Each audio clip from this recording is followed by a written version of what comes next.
우리 다 같이 말씀을 봅니다. 사도행전 18장 1절과 그리고 9절부터 11절까지의 말씀 같이 읽어봅니다. 우리 같이 한번 한 목소리로 읽습니다. 시작.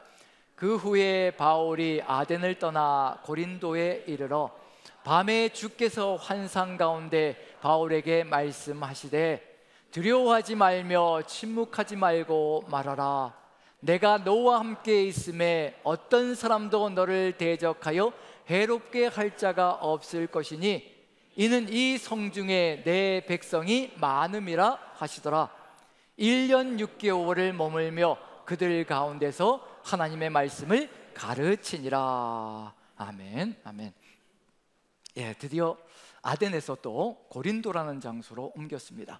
지난주에는 아덴에서 벌어졌던 선교 사역에 대하여 나눴고요, 아덴에서 그 우상숭배로 가득한 지역에서 오직 전능하신 하나님, 살아계신 주님만이, 오직 하나님만이 생명의 길이며 우리에게 호흡을 허락하시고 우리의 삶을 연장시켜 가시는 주권자시라는 것을 선포하는 역사가 있었습니다. 그리고 그 아덴에서 이제 또 고린도까지 내려왔습니다. 약 70, 80km 정도 되는 거리를 이제 내려와서요, 이곳에서 복음을 증거하는 사명을 감당합니다. 그런데 바울이 가는 어떤 그 지역에서보다도요, 이 고린도 지역에서 독특하게 나타나는 현상이 있습니다. 다른 지역에서는 찾아보지 못했던 것이요, 근데 이 고린도 지역에서는 유독이 두려워하고 또 두려워서 말조차 하지 않으려고 하는, 침묵하려고 하는 그런 마음조차 생긴다는 것을 우리가 살펴볼 수가 있습니다. 심지어는 그것이 너무도 심각하게 드러나기 시작하니까 밤에 주께서 환상 중에 나타나셔서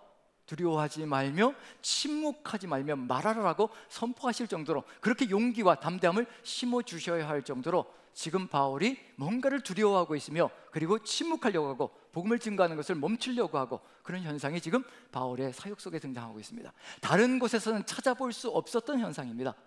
고린도 지역에서 도대체 어떤 일이 벌어지길래, 고린도 지역이 어떤 장소이길래 이와 같은 일이 벌어지고 있을까? 한 지역 한 지역 옮겨갈 때마다요, 그 지역에서 독특한 현상을 만나게 됩니다. 고린도 지역에서는 바로 이와 같은 역사가 펼쳐지는 거지요. 바울 같은 사람도 두려워하고 있고 침묵하려고 한다면 우리에게는 얼마나 어려운 상황이 펼쳐질까? 이것이 꼭 바울에게만 나타나는 현상일까? 우리에게는 나타나지 않는 현상일까? 바울만 고린도 지역에서 두려워할까? 우리는 이 창원 지역에서 두려워하지 않을까? 침묵하지 않을까? 그런 생각을 해본다면요, 바울의 이 이야기, 고린도 지역에서의 이 선교 사역의 이야기는 남의 이야기가 아니라 지금 우리 자신들의 이야기와도 같은 것이 아닐까라는 생각이 듭니다. 한번 비교해 본다면요, 고린도 지역과 우리 창원 지역, 우리 대한민국 결코 다른 상황이 아닐 것이라고 생각되어집니다. 그런데 지난 화요일 날 목회 데이터 연구소에서 한 설문조사가 저한테 이제 날라왔습니다. 설문조사를 해서 계속 이제 보내주는데요, 아마 목회자들에게 계속 보내주는 것이 아닐까 싶은데 저에게도 이제 주기적으로 보내주는데 설문조사가 있었습니다. 목회 데이터 연구소에서. 어떤 설문조사냐면 그리스도인들을 대상으로 설문조사를 한 거예요. 그리스도인들을 대상으로 설문조사해서 삶의 최우선순위, 가장 중요하다고 생각되는 것이 무엇인가라는 거, 그래서 1순위부터 5순위까지 이렇게 한번 정해서 이제 연령대별로 한번 이게 설문조사를 한 거예요. 처음에 청년기, 그 다음에 장년기, 그 다음에 중년기, 그 다음에 노년기, 이렇게 연령대를 네 구분으로 나눠가지고 가장 삶에서 가장 중요하게 생각하는 거, 그리스도인이잖아요. 그리스도인들을 대상으로 설문조사를 한 거예요. 그러면 1순위가 제 생각에는 신앙생활과 영적 성장이라는 것이 가장 1순위로 와서 모두가 이렇게 이끌어져 가야 될 것 같은데, 그런데 연령대별로 상당한 차이점들을 보이고 있는 걸 좀 느껴볼 수가 있습니다. 그래서 그걸 본다면 바울이 고린도 지역에서, 우리가 이 창원 지역에서 좀 두려워하고 침묵하려고 하고 복음을 증거하지 못하는 그런 일들까지도 아마 유사하지 않을까라는 생각을 가져보는데요, 한번 비교를 한번 해보죠. 도표를 좀 보여주시면 좋겠습니다. 네, 도표를 보여주시면 여기 보시면 이제 연령대별로요, 청년기, 장년기, 중년기, 노년기가 있는데 이 나이가 19부터 34세까지가 청년기, 그 다음에 35세부터 49세까지가 장년기, 그 다음에 50세부터 64세까지가 중년기, 그 다음에 65세 이상을 이제 노년기로. 물론 이제 65세 이상이라면 또 여기 계신 분들 조금 섭섭하신 분들도 계시겠지만 왜냐하면 우리 시니어부가 72세부터 이제 하는 걸로 결정이 되어져서 그 정도로 이제 노년기가 늦춰지고 있는 거죠. 근데 65세는 이제 은퇴 이후로 생각한다고 생각하시면 될 것 같습니다. 이렇게 분리가 되어지는데, 자, 청년기 1순위가 일과 취업이 들어가 있습니다. 그럴 수밖에 없죠. 19살부터 34세까지니까 자리 잡아야 되고, 또 이제 이 세상 속에서 자기의 역량을 발휘해야 되는 그런 마음으로 가득 들어차 있으니까 1순위가 일과 취업, 2순위가 배움과 자기개발. 그럴 수밖에 없는 게 생각이 되어지는 거죠. 자신의 스펙을 늘려가야 이력서를 써낼 때 좀 더 다른 사람보다 더 나은 것을 써낼 수 있기 때문에 배움과 자기개발이 이 안에 들어가 있습니다. 2순위가 자리 잡고요. 그 다음에 신앙생활과 영적 성장은 3순위에 들어가 있습니다. 그 다음에 결혼과 출산, 그 다음에 또 보시면 건강과 재테크가 5순위로 들어가 있고요. 이게 이제 청년기에 가장 우선순위로 들어가 있는 내용들 5개가 들어가 있고요. 그 다음에 장년기는 아무래도 이제 자리가 잡혀야 되는 안정으로 들어가야 될 시점이 되는 장소잖아요. 나이기도 하고 35세부터 49세까지니까 무엇이 가장 소중한가? 이제 자녀들도 태어났고 성장하고 있고, 그러다 보니까 1순위가 자녀 양육과 교육에 모든 초점이 맞춰진다라고, 모든 총력이 기울어진다고 합니다.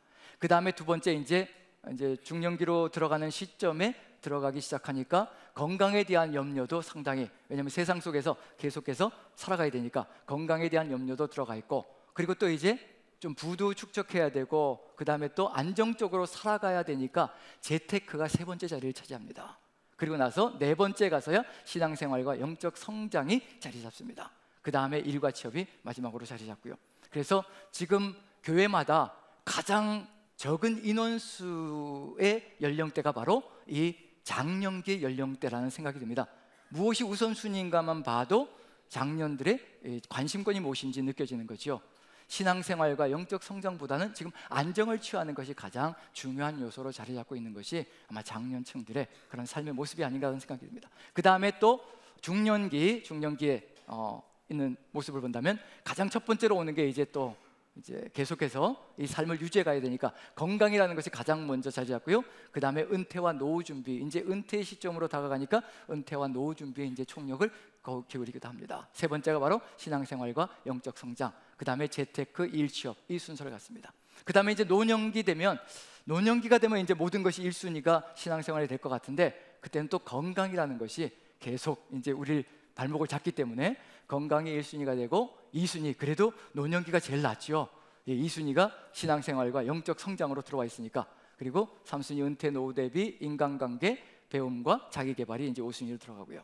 이걸 살펴보면서 깨닫는 게 뭐냐면, 어떤 연령대도 1순위가 신앙생활과 영적 성장이 아니라는 거, 그리스도인들을 대상으로 설문조사를 한 거거든요. 그런 점에서 본다면 지금 우리 남산교회는 저는 확신합니다. 우리 남산교회 모든 성도님들은 저는 1순위가 연령대 구별 없이 무엇이 될까요? 신앙생활과 영적 성장. 근데 이 미소는 도대체 뭐죠? 확신 있게 담대하게 선포하는 것이 아니라 웃으면서 이야기한다는 것. 자, 이게 지금 우리가 살아가고 있는 삶의 정확이라는 겁니다. 그러나서 어떤 설문조사도 또 들어가 있냐, 덧붙여져 있느냐면요, 가장 듣고 싶어하는 설교가 무엇인가라는 것도 설문조사가 들어가 있습니다. 마음의 평안과 위로가 되는 말씀을 듣고 싶다라고 적어냈습니다. 모든 순서가 다 똑같습니다. 모든 연령대가 그렇습니다. 마음의 평안과 위로를 주는 설교를 듣고 싶어요. 왜냐하면 세상 속에서 너무 치열하게 살아가고 있고 힘겹게 고통 가운데 이런 시절을 걸어가고 있으며, 심지어는 신앙까지 뒤로 밀어두고 살아가려고, 생존하려고 몸부림을 치고 있기 때문에 그런 것에 대한 평안과 위로를 받고 싶은 그런 마음이 든다는 얘기거든요.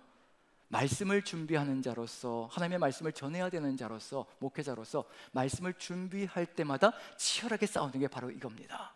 듣고 싶은 말씀을 전해야 될 것인가, 들어야 될 말씀을 전해야 될 것인가. 이거는요, 늘 토요일 저녁 때마다 씨름을 하면서요, 밤잠을 설쳐가면서요, 정말 자다가도 벌떡벌떡 일어나면서 다시 한 번 더 복귀하면서 새벽에 눈을 뜨면 또 복귀합니다. 어떻게 이걸 전해야 될 것인가, 어떻게 해야 될 것인가. 정말 치열한 전쟁을 치르면서 어떤 말씀을 나누며 걸어가야 될 것인가. 그게 저만의 문제는 아니라는 얘기거든요. 우리 모두의 지금 고민과 그리고 고뇌 속에 들어가 있는 것이 바로 이런 내용입니다. 성도님들의 고뇌는 그렇잖아요. 신앙생활과 영적 성장이 1순위가 돼야 되는데 내가 왜 자꾸 이런 것들을 바라보며 걸어갈까. 그런 것에 대한 아쉬움과 안타까움, 두려움들이 들어가 있을 것이고, 또 목회자들 나름대로 어떤 말씀을 전하며 이끌어가야 될 것인가, 그런 것이 가득 들어차 있을 것이라는 얘기거든요. 저는 우리가 살아가는 삶의 정황이 이렇다면 고린도 지역은 어떠할 것인가, 그 당시에 이와 절대로 별반 다르지 않을 것이라는 것, 믿지 않는 사람들이 가득 들어차 있는 그 장소, 그곳에 가서 복음을 증거해야 될 때 오늘 임마누엘 찬양대가 주의 십자가 사랑을 선포했고요, 그 십자가 사랑이 우리의 능력이다라고 선포했거든요. 정말 이것을 세상 속에 들어가서 우리가 담대하게 선포할 수 있을 것인가, 늘 마음속에 두려움이 다가오거든요. 멈칫하게 됩니다. 이것을 증거해야 될 것인가, 아니면 그냥 멈춰야 될 것인가. 바울이 두려워하며 심히 멈추게 되고요, 말을 하지 못하게 되고, 그리고 또 멈추게 되는 그 역사가 어떤 것일까? 결국 우리가 느끼는 것과 바울이 느끼는 것이 공통점이 있을 것이라는 것을 분명히 살펴볼 수 있을 것 같습니다. 바울이 지금까지 사역 속에서, 지금까지 선교 사역을 감당하면서 사도행전 속에서 두려워했던 적이 있던가요? 없습니다. 침묵하려고 했던 적이 있던가요? 없습니다. 고린도 지역에 와서 이런 일이 벌어지고 있는 중입니다. 그럼 고린도 지역의 특수성이라는 것이 무엇인지, 우리의 삶의 정황과 절대로 다르지 않을 그 특수성들을 살펴보면 지금 우리가 서나가야 될 삶이 무엇인가도 한번 살펴볼 수 있지 않을까라는 생각이 듭니다. 고린도전서가 아니라 지금 우리가 사도행전 우리가 1절을 읽었고요, 9절, 11절까지 읽었습니다. 그 가운데 빠져놓은 게 있거든요. 그 가운데를 한번 읽어보면 정말 바울이 그 내용 때문에, 그 내용 속에 두려워하며 침묵하고 싶은 마음이 들어가는 내용이 있을까? 저는 없다고 생각하거든요. 한번 읽어보면서 어떤 상황인지 한번 살펴보죠. 고린도 지역에 왔을 때, 자 18장 4절부터 8절까지인데요. 자 4절 한번 읽어봅니다. 같이 시작. 안식일마다 바울이 회당에서 강론하고 유대인과 헬라인을 권면하니라. 안식일마다 침묵하지 않았습니다. 계속해서 선포하고 있는 중입니다. 그리고 유대인과 헬라인에게 권면하여서 말씀을 증거하고 있는 중입니다. 그래서 5절부터 8절까지 한번 천천히 읽어보죠. 같이 시작.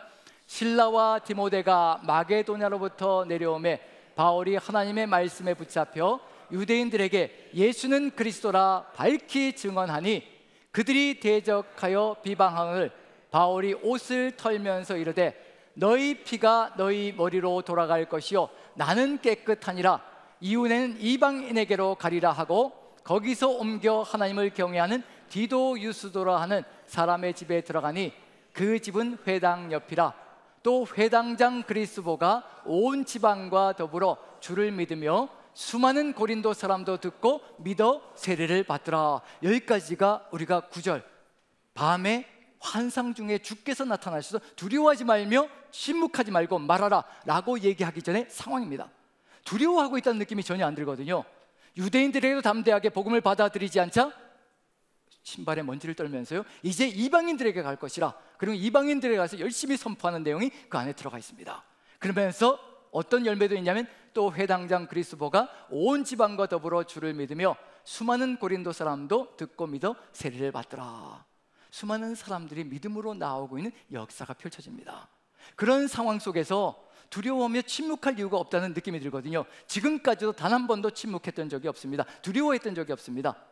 루스드라에서 돌에 맞아 거반 죽게 되었을 때도요, 일어나서 어디로 다시 들어가냐면 루스드라로 다시 들어가서 제자들을 세웠던 사람입니다. 그게 바울입니다. 돌에 맞아 죽을 지경이 되어도 멈추지 않았던 삶이거든요.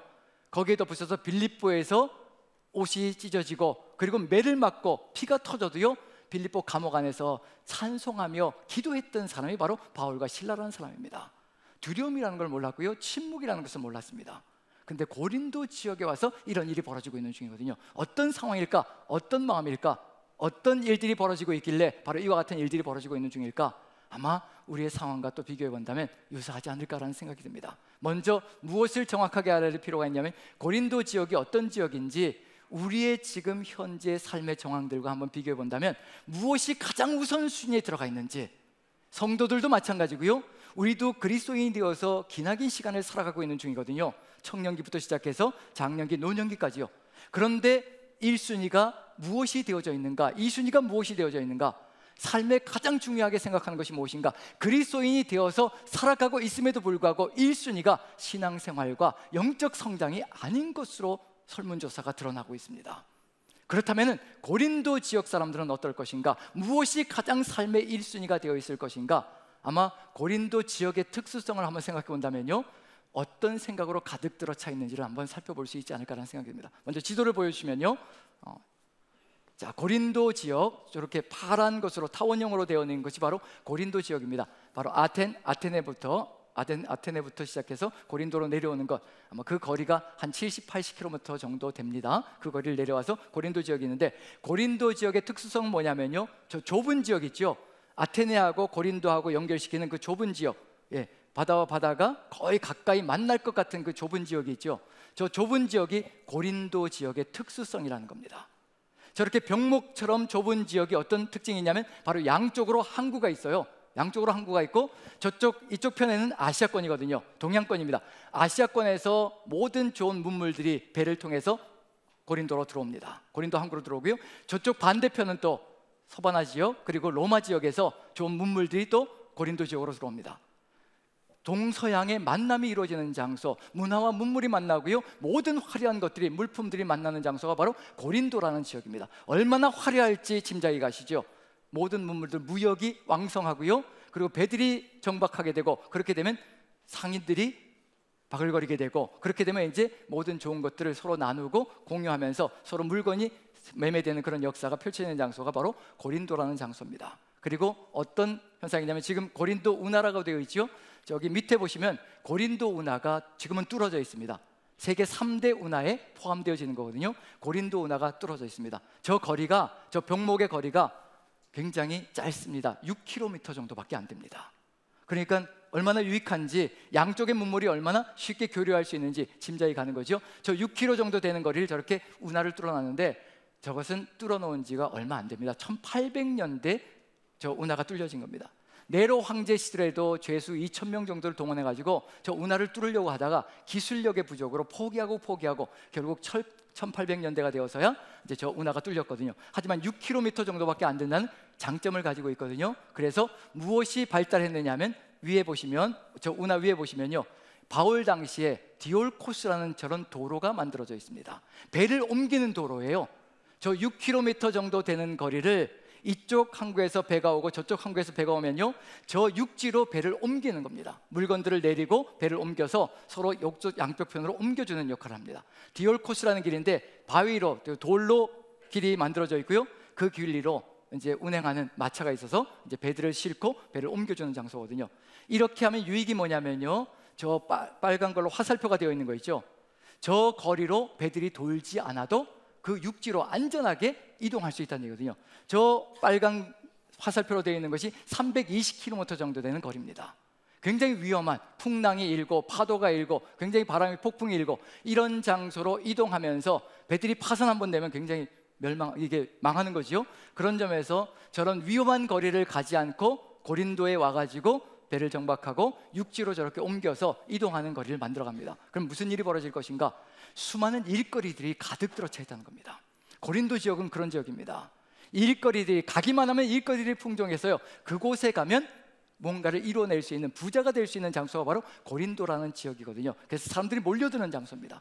일감이 많아서 무엇이든지 일거리만 찾아갈 수 있다면 거기에서 부자가 될 수 있는 그런 장소가 바로 고린도라는 지역이거든요.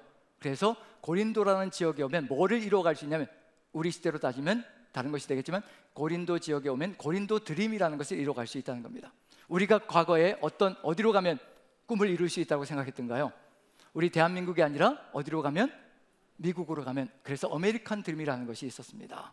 그곳에만 가면, 미국에 가면 보수가 10배, 20배 그 이상으로 넘쳐나기 때문에 그곳에 가서 돈을 벌어오면 한국 땅에서 잘 살 수 있는 그런 삶을 살아갈 수 있다. 그래서 아메리칸 드림을 품고 나갔던 적이 있죠. 지금 우리나라는 어떤가요?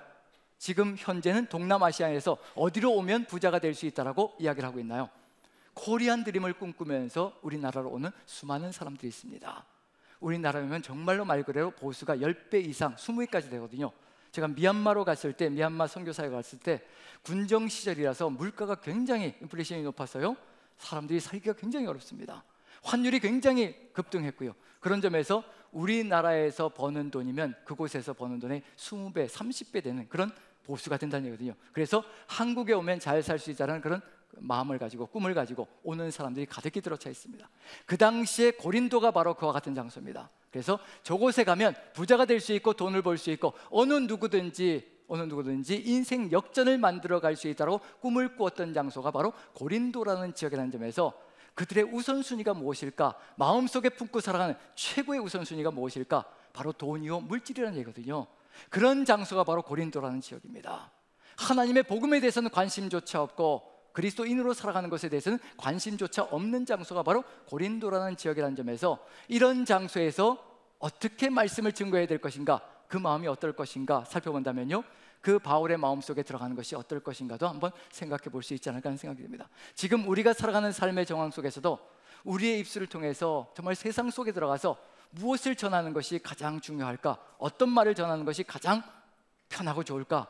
그리고 오히려 두려움 가운데서 침묵하는 것이 더 낫지 않을까라고 생각하는 것이 우리의 마음이 될 수도 있다는 얘기거든요. 그런 상황 속에 처해 있는 것이 바로 고린도 지역의 상황이라고 한다면, 이렇게 이런 마음으로 가득 들어차 있는 곳에서 어떻게 복음을 증거할 수 있을 것인가? 바울의 마음을 한번 느껴본다면요, 고린도 전서에 그 바울의 마음이 그대로 들어가 있습니다. 고린도전서 1, 2장에 보면 바울이 고린도 지역에 도착했을 때 느끼는 그 심령, 또 그리스도인이 된 사람들을 바라보면서도 느끼는 그 심령이 어떤 것인지 그대로 좀 살펴볼 수 있지 않을까라는 생각이 듭니다. 그래서 고린도전서 2장을 한번 보면요, 2장을 봅니다. 2장 3절부터 5절까지 3절만 먼저 한번 읽어보죠. 바울이 고린도 지역에서 느꼈던 심정을 그대로 표현하고 있는 중입니다. 같이 한번 읽습니다. 시작. 내가 너희 가운데 거할 때 약하고 두려워하고 심히 떨었노라. 이게 바울이 그동안 다른 어떤 지역에서도 이런 말을 한 적이 없는데 고린도 지역에서 바로 이와 같은 심령을 느꼈다라고 고백하고 있는 중이거든요. 분명히 예수 그리스도께서 분명히 이걸 보셨을 겁니다. 그 속심정이 어떤 것인지 분명히 간파하셨고요, 밤의 환상 중에 주께서 직접 나타나셔서 바울에게 말씀하셨던 그 이유가 무엇인지도 분명히 드러날 겁니다. 내가 너희 가운데 거할 때 약하고 두려워하고 심히 떨었노라. 왜 약하고 두려워하고 심히 떨었을까? 어떤 마음이기에 그 담대한 사람이, 그 강한 사람이 이렇게 떨고 그리고 또 두려워했다라고 얘기를 할까? 그게 뭐냐면 4절 5절입니다. 같이 한번 읽어보죠. 같이 시작. 내 말과 내 전동함이 설득력 있는 지혜로운 말로 하지 아니하고 다만 성령의 나타나심과 능력으로 하여 너희 믿음이 사람의 지혜에 있지 아니하고 다만 하나님의 능력에 있게 하려 하였노라. 내 말과 전도함이 설득력 있는 지혜의 말로, 인간의 말로 하지 아니하고, 인간의 말이라면 어떨까요? 고린도 지역에서 가장 소중하게 여기는 것, 가장 중요하게 여기는 것, 바로 일확천금, 바로 돈을 벌어서 부유하게 되고 부자가 되어서 큰 소리치며 살아가는 것, 그게 최우선에 서 있는 것이 바로 고린도 지역의 삶의 모습입니다. 그런 지역에서 해야 될 말은 뭘까요? 예수 믿으면 복 받습니다. 예수 믿으면 만사형통하고 아무 탈 없이 정말 행복하게 복되게 만사형통의 길 속에서 바로 무병장수하며 살아갈 수 있는 길이 열립니다. 이게 사람들이 듣고 싶어하는 말이라는 얘기거든요.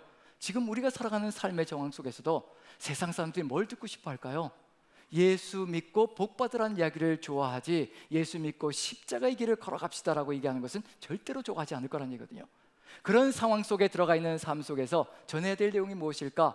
인간의 설득력 있는 말로 하지 않고 바로 성령의 나타나심과 능력으로 하였다라고 얘기합니다. 오늘 임마누엘 찬양대가 바로 그 능력을 얘기했습니다. 선포했거든요. 찬양했습니다. 그게 뭘까요?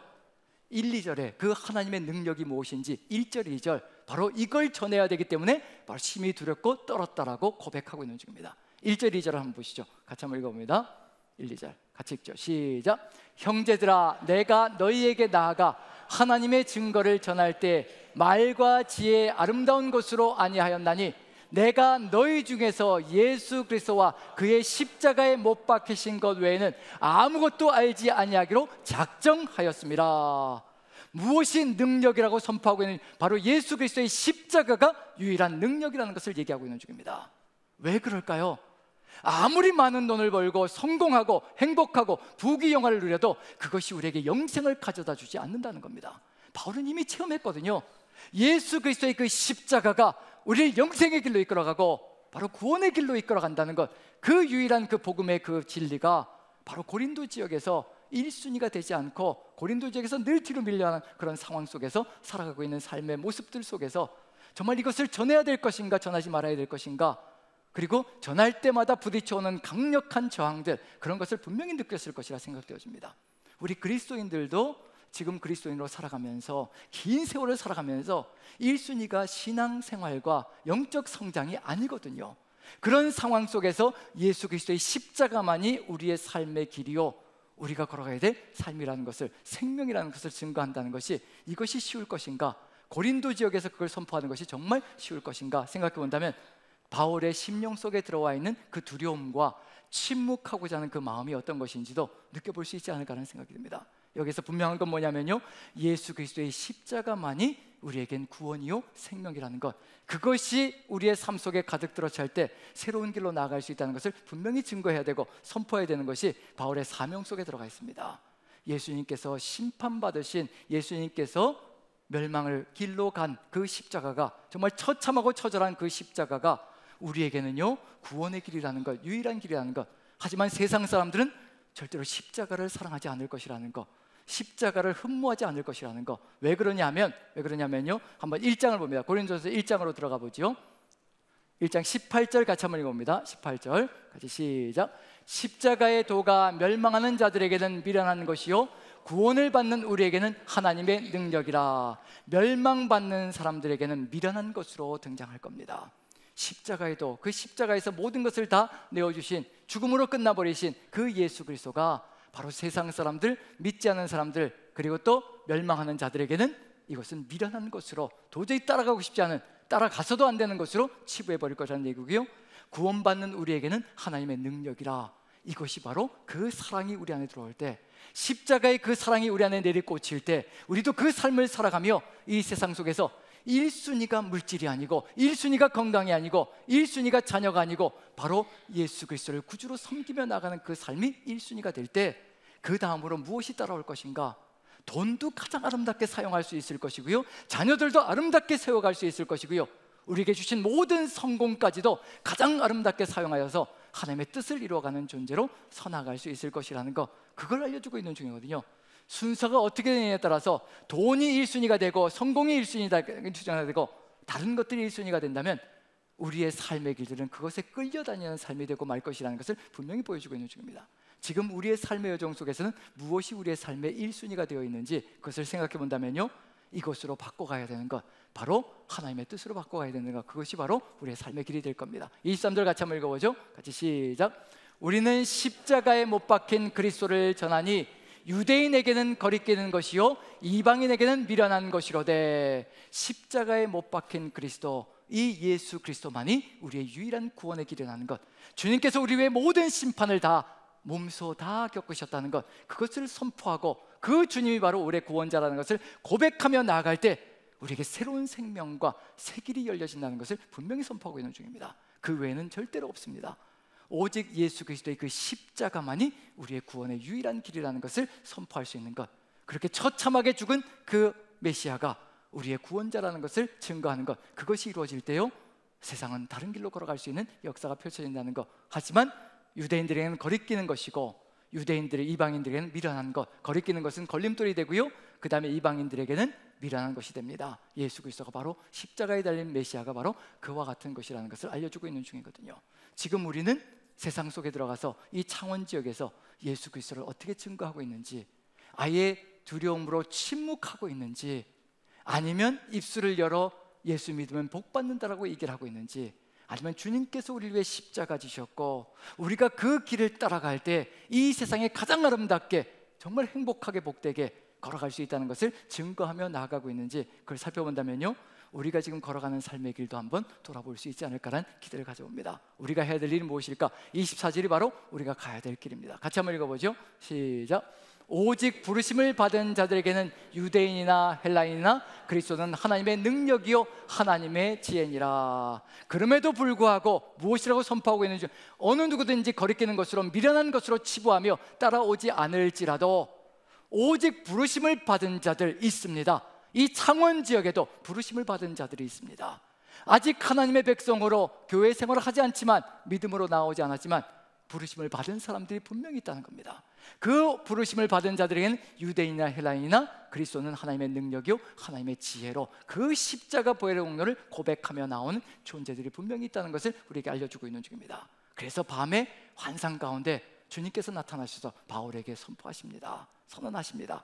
두려워하지 말며 침묵하지 말고 말하라.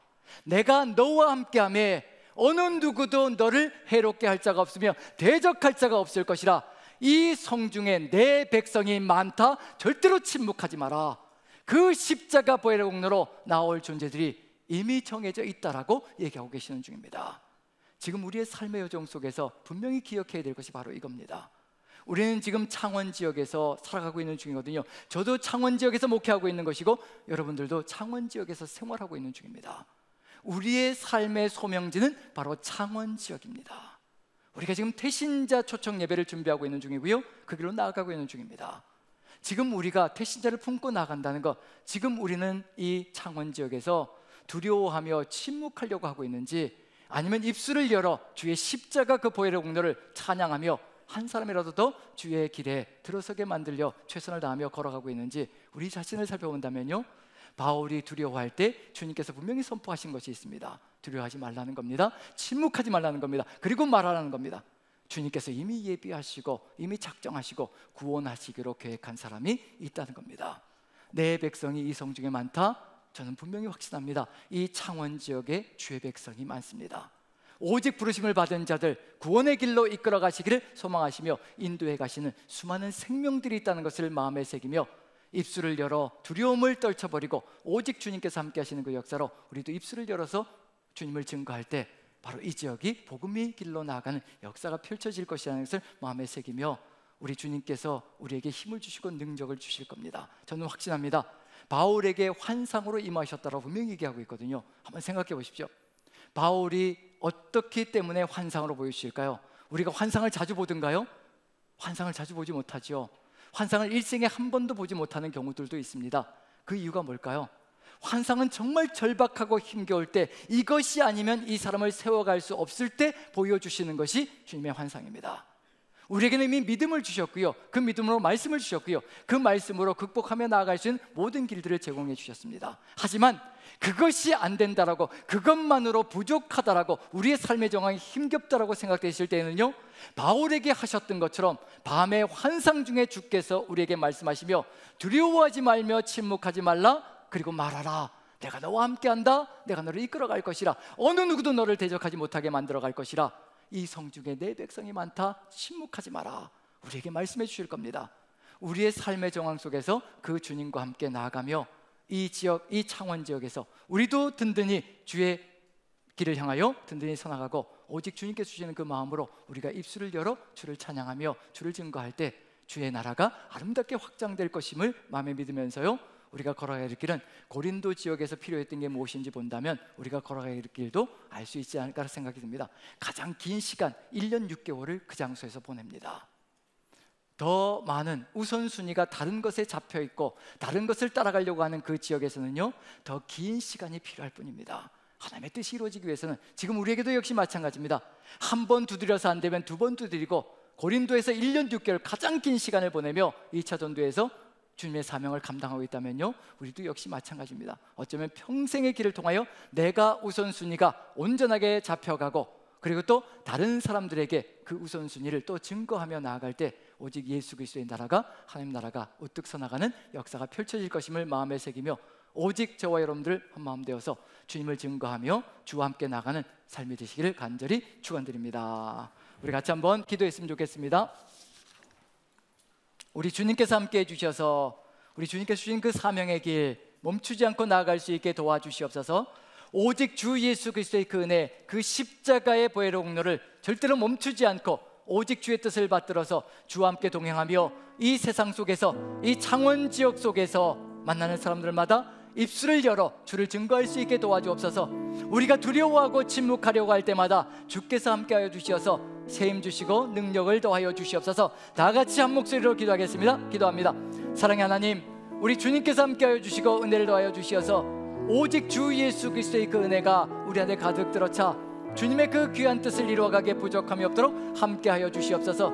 오직 주 예수 그리스도 가슴에 품고 주님만이, 주님의 그 십자가 보혈의 공로가 우리의 구원의 길임을 아버지 믿으며 확신하며 고백하며 오직 우리의 삶의 1순위로 세우고 주의 뜻을 이루어가는 삶이 될 수 있게 축복하여 주옵소서.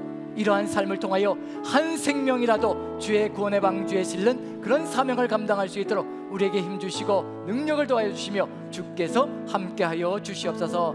이 모든 말씀 우리 구주 예수 그리스도 귀하신 이름 받들어 기도합나이다.